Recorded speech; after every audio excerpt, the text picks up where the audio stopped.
Parehong wala ng buhay ang isang mag-asawa na matagpuan sa kanilang tahanan sa Barangay Wawa, Tanay Rizal, kahapon, linggo ng umaga, April 26, 2026. Sa ulat ng Rizal Philippine National Police na ipinarating sa tanggapan ni Regional Director Police Brigadier General Hansel Marantan, kinilala ang mga biktima na sina alias Jessa, 37 years old, at alias Jerry, 45 years old.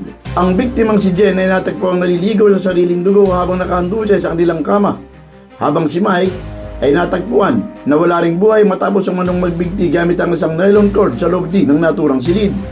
Lumalabas sa investigasyon ng mag-asawa ay may higit sa 6 na taon ng hiwalay at nagtutungo lamang ang babae sa kanilang bahay upang humingi ng sustento sa kanilang anak. At noon niyang dakong alas 12 ng tanghali noong Sabado, April 25, narinig umano ng isang kapitbahay na nag-aaway ang mag-asawa. Kahapon nga, linggo, April 26, dakong alas 9 ng umaga, nagtungo umano ang ina ng lalaki sa bahay ng mag-asawa pero walang sumasagot. Kaya't napagpasahan itong pumasok sa loob at doon tumambad sa kanya ang dugo ang katawan ng manugang at ang nakabiting katawan ng kanyang anak. Agad naman umanong nagresponde mga kagawad ng Tanay Municipal Police Station na pinamumunuan ni Lieutenant Colonel Wilhelmino Saldivar Jr. at nagsagawa ng investigasyon sa lugar.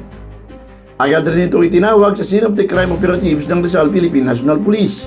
Sa panayam ng The Observer News, sinabi ni Deputy Chief Police Captain Jacqueline Rosem de la Puente na hindi na ipinasailalim sa autopsiya ang bangkay ng mag-asawa matapos na mag-wave ang kanilang mga pamilya. Felix Tambongco, The Observer News, DWRB 103.9 News FM. Ikaw ang una.